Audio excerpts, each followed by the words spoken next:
Bonjour et bienvenue sur Home Radio. Je suis Christine Delmar, la fondatrice de la méthode de coaching Le Bonheur t'attend et chef du réseau de la tribu du cœur vibrant. J'espère que vous avez passé de bonnes vacances. On en avait tous besoin. Là, c'est la rentrée et on continue du coup à échanger sur les sujets qui nous sont chers, les sujets autour de la spiritualité. Alors aujourd'hui, j'ai envie de partager avec vous une expérience autour de ce que j'appelle moi la présence. La présence à soi, d'abord. Alors, ça n'a absolument rien à voir avec l'ego, pas du tout. C'est vraiment d'une autre dimension et je vais vous expliquer comment j'en suis arrivée à réfléchir sur ce sujet-là. J'ai mon prof de Qigong qui était en fait un très grand ami aussi, qui est décédé la semaine dernière et donc on l'a incinéré. Et il m'avait demandé plusieurs mois auparavant de chanter un chant Lakota pour lui parce que nous étions très liés par notre connexion aux Amérindiens et moi, j'ai déjà dû vous en parler. Je suis extrêmement proche des Lakota que l'on appelle aussi les Sioux, mais leur vrai nom, c'est Lakota. Donc c'était un peu compliqué pour moi parce que je ne suis pas une chanteuse. Donc j'avais appris un chant Lakota que j'allais chanter a cappella. Attention, j'ai eu quasiment pas de temps pour me préparer, mais c'est un chant que j'avais pas mal chanté il y a 2 ans de ça. J'en avais besoin. C'est un très beau chant créé par un Lakota contemporain de la réserve de Rosebud dans le South Dakota et qui a écrit ce chant Lakota suite à un gros chagrin d'amour. Et c'est très beau, c'est très simple. J'allais dire, je vais vous le chanter là maintenant, mais non. Et donc, je l'avais pas mal chanté il y a 2 ans. Et là, je lui avais proposé celui-ci donc en avril quand il m'avait fait sa demande, Jean-Louis. Et, et donc, voilà, il l'avait trouvé bien, mais il dit oui, c'est parfait, Christine. Et voilà, il était temps pour moi et bien de le chanter devant un public que je ne connaissais absolument pas. Vraiment, je connaissais 2 personnes seulement. Et donc, pour me préparer, en fait, j'ai pas tellement eu le temps de me préparer sur le plan vocal, mais par contre, sur le plan intérieur, je me suis préparée. Déjà, j'ai écouté de la musique amérindienne qui m'a mise, j'allais dire, dans l'ambiance, et je suis restée un peu dans ma bulle à ce moment-là. Je n'ai pas répondu aux textos ou aux messages vocaux qu'on m'envoyait. J'étais vraiment concentrée dans cette atmosphère-là avec cette idée extrêmement claire de la mission que j'avais à remplir. Et je le sentais vraiment comme une mission. C'était pas juste aller faire mon petit chant Lakota et puis terminer. Non. C'était la demande du défunt. Et la demande d'un défunt est sacrée. Et donc, j'y mettais tout mon cœur. Euh, Pourquoi j'allais me dire? Parce que je sais que ça comptait beaucoup pour Jean-Louis, que ça compte pour moi. Et donc c'était mon cadeau, mon offrande à Jean-Louis, mon témoignage d'amour, un de plus, pour lui. Et donc, c'était important. Et vraiment, je me suis comment dire, j'ai concentré mon énergie, ma force à l'intérieur de moi pour avoir la force de faire ça et pour le rendre euh, le mieux, j'allais presque dire le plus, quelque part. Et quand je suis arrivée au crématorium à Paris, je sentais cette force incroyable qui était en moi.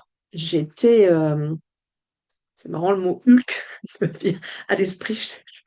Je ressemble pas vraiment à Hulk, mais j'avais toute cette force-là en moi et j'étais vraiment comme un guerrier en fait. Et j'ai tracé droit. Quand j'ai monté les escaliers, j'avais tellement de présence que tout le monde s'est retourné, que les personnes m'ont regardé, genre mais qui arrive? Il n'y avait rien de particulier, il pleuvait, j'avais mon manteau, enfin mon imperméable, bleu marine, je n'étais pas dans des couleurs très chatoyantes.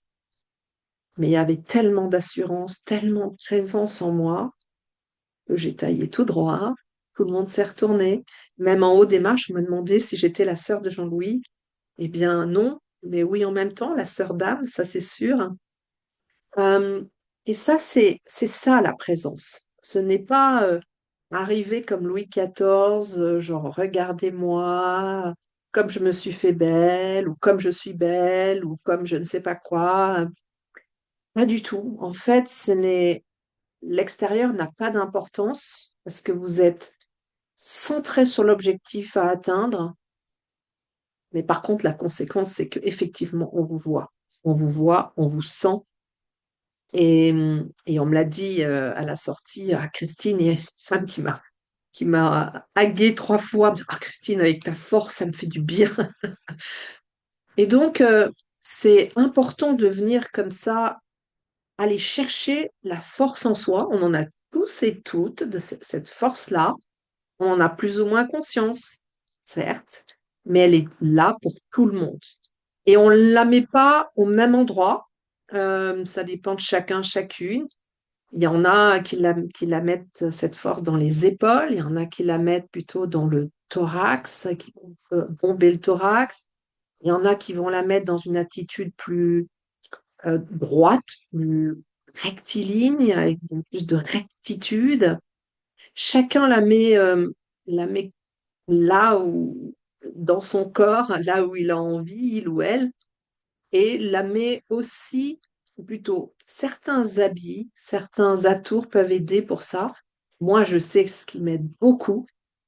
Un, c'est mes boucles d'oreilles, Lakota, et deux, c'est un collier. Un collier autochtone, soit Lakota, soit québécois, mais québécois autochtone. Et là, je suis quelque part dans mon rôle. Je suis centrée et imprégnée de cette énergie-là. Et donc après, je peux faire le travail. Donc c'est ça la présence et je vous invite donc à aller chercher ce qui vous aide à être dans votre pleine présence. Alors je vous l'ai dit, commençons par des objets extérieurs. On sait que fois les femmes, eh bien, d'avoir des talons hauts, ça les aide. Moi, pas du tout. Moi, j'aime l'ancrage à la terre, mais je peux le comprendre très bien. Souvent, c'est un pouvoir de séduction qui va avec les talons hauts. Ça peut être d'être bien habillé, de se sentir belle ou de se sentir beau, de mettre effectivement un bijou qui vous tient à cœur, qui rappelle un bon souvenir, ou l'amour de quelqu'un, ou une pierre aussi, bien évidemment, une pierre avec toutes ses vertus. Donc choisissez bien tout ça et sentez-vous, c'est comme une concentration d'énergie à l'intérieur de soi. Tout ce qui se passe à l'extérieur n'a aucune importance. Vous êtes droit devant, vous marchez tout droit et vous allez faire ce que vous avez à faire. C'est important parce qu'on en a besoin dans des cas comme le mien, lorsque on enterre quelqu'un que l'on aimait énormément. Et donc, bien sûr que pour moi, l'objectif était de ne pas fondre en larmes parce que fallait que je chante. C'était pas facile.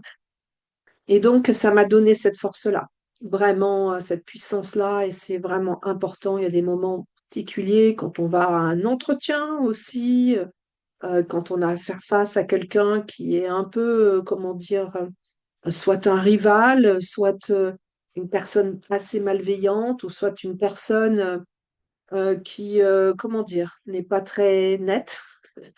À, comment dire, je dirais parfois il y a des personnes un peu tordues aussi.